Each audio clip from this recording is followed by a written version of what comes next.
Hello guys and welcome to my channel Desi Austranadia. Today we are going to be looking at the four Mathas of Saraswat Brahmins, which are four main pillars of the cultural and religious community of Saraswats across the globe. The four Mathas include Shri Kashi Matha Samsthana in Varanasi, Shri Kavale Matha, from Kavale in Goa. We will be also looking at Shri Partagali Gokarna Matha based out of Partagali and Shri Chitrapur Matha in Shirali. Also we will have a quick look how Saraswat Brahmins are the only Brahmins who started eating fish as part of their diet.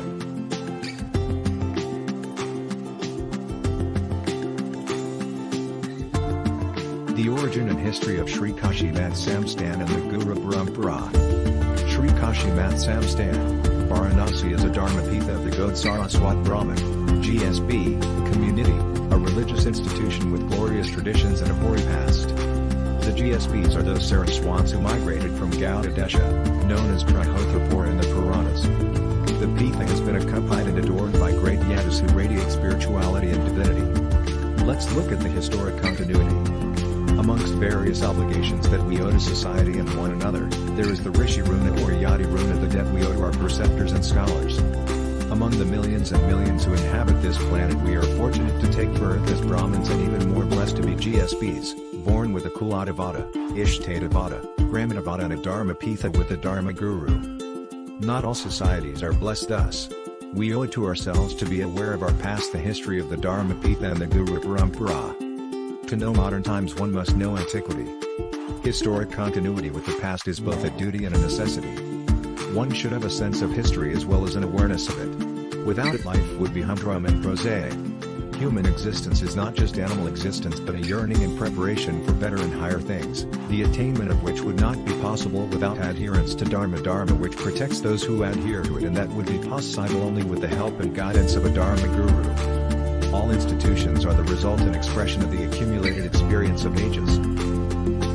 Change is the law of nature, but there are certain things and ideas which are immutable and unchanging. The old order, it is true, changes, yielding place to the new, but it always leaves to its successor a large legacy of ideas and habits, which in their turn become the nucleus of fresh acquisitions, each generation leaving its mark on succeeding generations. All human institutions have all the centuries in them, and like the organic world obey the law of evolution by which they are gradually transmuted. We cannot rightly interpret or understand the present without some knowledge of the past. One does not know how much awareness of all this is there in us. We GSBs have our distinct customs and traditions, language and culture. All this makes up the personality of a person. Tradition, it is said, is an enormous magnifier. But it is not like instant koi. Every generation would have to cherish it and defend it and carry it forward. It is imperative for us as for any other race or community to cherish and preserve our culture and heritage. This has to be cherished and preserved primarily at the family level at home. Hence the importance of the institution of marriage and family and its sanctity. The hallmark of India is no doubt unity and diversity. While we mingle with the rest of the society, we cannot allow our identity to be lost. Existence without identity would not be life, or living it would not be worthwhile. The institutions of temples and baths help us and guide us to preserve and nourish all this. Thus their need and importance.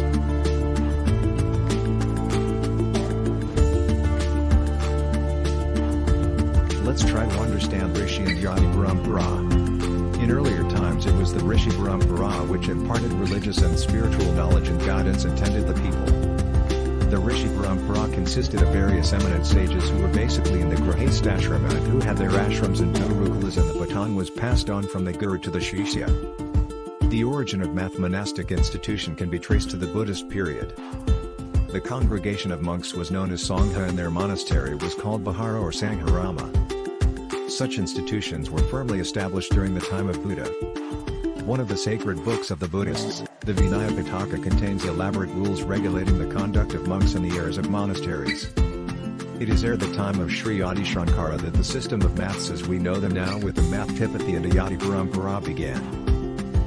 A Matha is a religious institution presided over by a spiritual head, the Mathtipati. The Maths founded by Adi Shankaracharya were modeled on the Buddhist Vihara, and many of the rules of the monastic order were taken from the Vinaya Pitaka. He gave the whole thing a Vedic garb. He based the idea of renunciation at any period of a man's life on the Vedic text, Yatreva Virajet Tatreva Pravarjet, which lays down generally that the moment a man develops non-attachment to the things of the world, he is at liberty to renounce the world. The Mathtipati is one who has taken sannyas and is in the fourth ashrama, and could either be a brahmachari taking sannyas or sannyas being taken by one who has passed through the grihastha ashram. Now let's look at the temples and the Mathas. In Hindu society, Shastras and Hindu law, there are basically two distinct religious institutions, both ancient and popular. One is the Devasthan or temple, the other is the Math. The heart of a temple is the deity or the idol round which everything centers. The endowment is in favor of the deity/idol of a temple. All the assets of the temple are vested in the deity. A Matha in ordinary language signifies an abode or residence of ascetics, and in legal parlance connotes a monastic institution presided over by a superior called the Mahat or Mathtipati.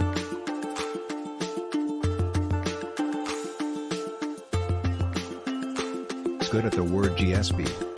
The reason why the Gaudapacharya Brahmins, who worship all gods, are Vaishnavas. The most precious knowledge for a Gaudapacharya Brahmin is that Lord Vishnu is the supreme being. Nobody knows the divine leelas of Lord Vishnu, Hari, because it is incomprehensible and beyond one's imagination. That is why Gaudapacharya Brahmins are Vaishnavas even though they worship all gods. The ancient story about the Gaudapacharya Brahmins is not very clear on this. When Shri Gaudapacharya visited Goa, he found countless Gaudapacharya Brahmins already lived in Goa at that time, as they had been invited there in prior times by the famous Saraswat Sri Parshurama, incarnation of Lord Shri Vishnu. Originally Gaudapacharya were divided as Vaishnavas and Advaitas. It was only after the Vaishnava Gaudapacharya Brahmins interacted with Madhvacharya that they took the path of Advaita Siddhanta of Srimad Madhvacharya. The Mathtipati, head of the Math, offers daily prayers to the Karaprathashta moving installation, idols, the presiding deities of worship in Shri Kashi Math Samsthan, Lord Shri Vedavyasa and Lord Shri Ragapati, Rama, and Shri Narasimha, Ugra Rupa, which is popularly known as Shri Vyasa Ragapati Narasimha. Dharmapita and Gurukula, center of education, is not for everyone. The goal is the same, but the results are different. The student must practice brahmacharya, celibacy, learn the shastras, scriptures, from the teacher and engage in deep study of the Vedas. The guru's role will be that of householder with the experience of the world. The generous guru will teach poetry and drama, in addition to the Vedas. A sannyasi is one who renounces everything. Sannyasis are parivrajaks, wandering monks, because, to avoid attachments, they do not stay in one place. Sannyasis of Shri Kashi Math Samsthan are honest and free from desire. Their faith is deep and unfathomable, and they are the best among Vaishnavas. Kashi Math Samsthan is the abode of Dharma. The knowledge of Lord Vedavyasa and the ideals and noble qualities of Lord Ragapati are incomprehensible. The yadis of Shri Kashi Math Samsthan are attachments, the knowers of truth.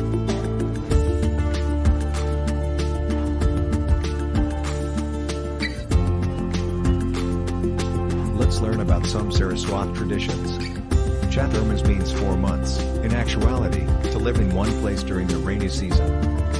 In olden times, Hindu saints stayed in one place to observe certain vows, self-study, study self-discipline, and engage in discussions and discourses to enrich their knowledge.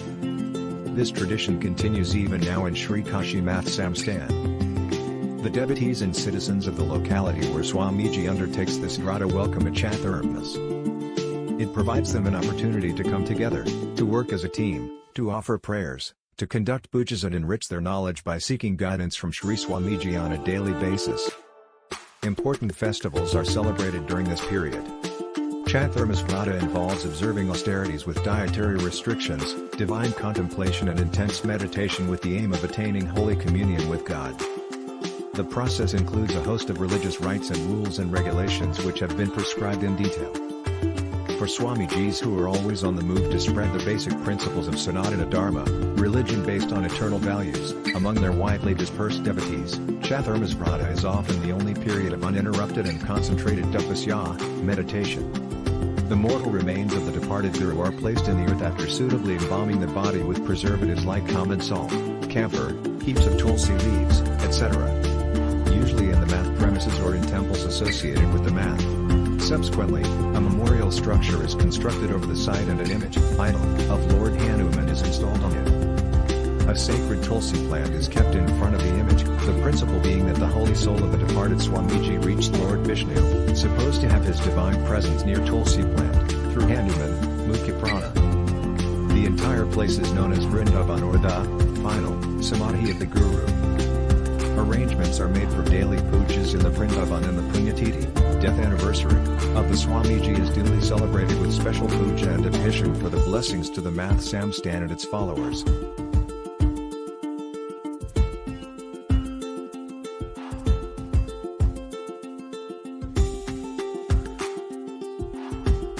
The overall traditions remains the same across all the Saraswat Mathas, sharing the knowledge and the practices. Let's look at the other three Mathas. Shri Samsthana Gaudapacharya Matha, also known as Kavale Matha, located in Kavale, Panda, Goa, is the oldest Matha of the Smarthan Saraswat Brahmin Samaj. It was founded by Gaudapacharya around 740 AD, whose student was Govinda Bhagavad-pada, the guru of Adi Shankaracharya, a highly influential figure in Hinduism. There is also a belief that Gaudapacharya himself established the Shri Gaudapacharya Matha when he lived in Gokarna, Goa. Shri Samsthana Gaudapacharya Matha was founded in 740 AD at Pushasthalai near Kashi, Welsh, in Goa by Shri Vivekananda Saraswati, who along with Adi Shankaracharya was a disciple of Govinda Bhagavad-pada, who in turn was Gaudapada's disciple. There is also belief among people that the Matha was established by Gaudapacharya. Adi Shankaracharya, an aspect of Shiva, is the Arja Devata, tutelary deity, of the Matha.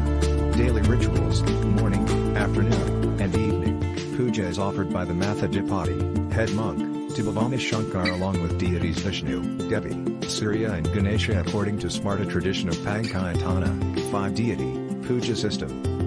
In Kali Yuga, Sri Gaudapacharya is the first preceptor to imbibe the Vedanta wisdom and imparted it to his disciples, thus he is the first historical exponent of Advaita Vedanta. He is the guru of Govinda Bhagavad-pada, the guru of Adi Shankaracharya, thus he is the Parama Guru, Grand Guru, of Adi Shankaracharya.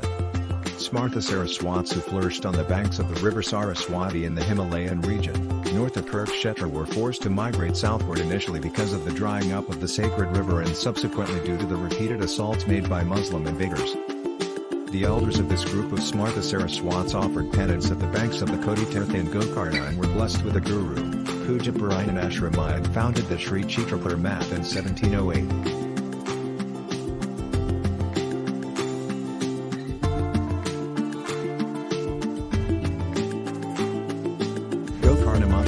Partagali, also known as Jeevottama Math, is one of the Gaud Saraswat Mathas of the Advaita order, a system established by Jagadguru Madhvacharya in the 13th century AD. This Matha, also called Partagali Jeevottama, and is headquartered in Partagali, a small town in South Goa, on the banks of the river Kushamati. In the true sense, establishment of Shri Mud renowned as the Shri Samsthan Gokarna Partagali Jeevottama coincidentally took place in the Himalayas at Badrakashram in 1475 AD. Shri Madhvacharya had established Ashtamadas, 8 muds, at Idukki to disseminate the Advaita philosophy of the Matha sect. Of these 8, one was the Falimaru Mutt. The Saraswat community spread along the western coast of India, following the philosophy of the Vaishnava sect, had accepted the spiritual guidance of this Falimaru Mutt. Main deities of Samsthan Gokarna Math are Karprathishta, which means, a moving installation idols of Lord Shri Viravitala and Lord Shri Rama.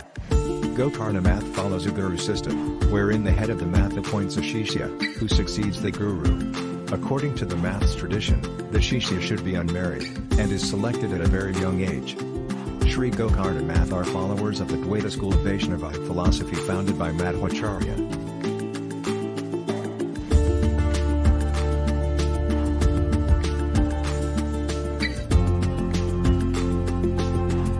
We will now be looking at Shri Chitrapur Matha in Shirali. Saraswat is the generic term for the Brahmins or learned people who inhabited the fertile basin between the ancient rivers of Saraswati and Drishadawati in Kashmir. but usually Saraswat refers to the Saraswat Brahmins who come under the Chitrapur Matha at Shirali and are hence called Chitrapur Saraswat Brahmins.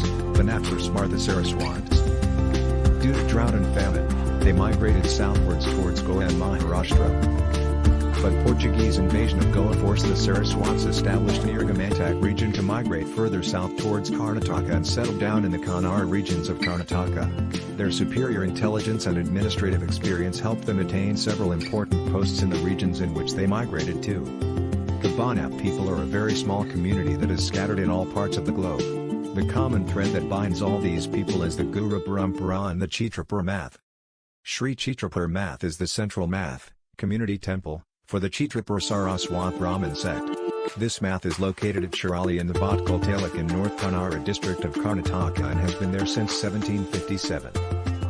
The other maths of this community are located in Gokarna, Kerala, Mangalore, and Malapur. All the maths have the insignia of the saffron flag. The chief deity worshipped in this math is Shri Bhavani Shankar, who is a form of Shiva. The other 6 sanctorums of the temple are of the samadhis of the previous Guru Swamis of the community. Daily puja is carried out at the shrine of Bhavani Shankar as well as the other Swamijis.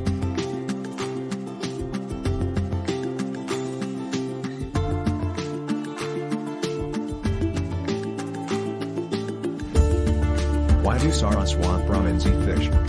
Ever thought of that? Let's look at the story behind it, which dates back to time of Ramayana. The fish-eating habit of Saraswat Brahmins finds mention even in Ramayana. Before performing Rajasuya Yagna, Shri Rama asked Lakshmana to invite all the Brahmins for the Yagna. Lakshmana invited everybody, except God Saraswat Brahmins. When asked, Lakshmana explained that he observed them eating fish, which was considered non-vegetarian and therefore they could not be Brahmins. Shri Rama was puzzled and asked Lakshmana to elaborate what he saw. Lakshmana explained how the Brahmins would catch the fish, separate the head and tail from the fish, then using Vedic mantras rejoin the head and tail. They would then release the fish in water. The fish would live again. The Brahmins ate the middle portion of the fish. Shri Rama was impressed. Since the Brahmins were not killing the fish, he felt that no sin was committed. Shri Rama instructed Lakshmana to invite Saraswat Brahmins to the Rajasuya Yagna. Most Saraswat Brahmins are pesco-vegetarians. The inclusion of fish in the diet is not looked upon as non-vegetarian. Legend has it that when the Saraswati river dried up, the Saraswats who could not farm were permitted to eat seafood/fish. The fish were euphemistically called sea vegetable oysters, for example, are sometimes called samudra phalam, or sea fruit.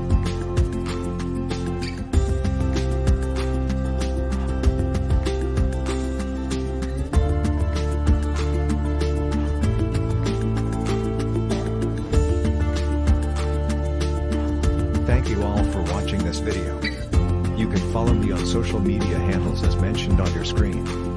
If you have liked my work and appreciate the content presented, then make sure that you subscribe to my channel and do hit the bell icon to get all the notifications. Also, don't forget to like, share and comment on the work. It really means a lot when you share your thoughts and feedback on my work, which only motivates me to bring better and better content for you. Thank you.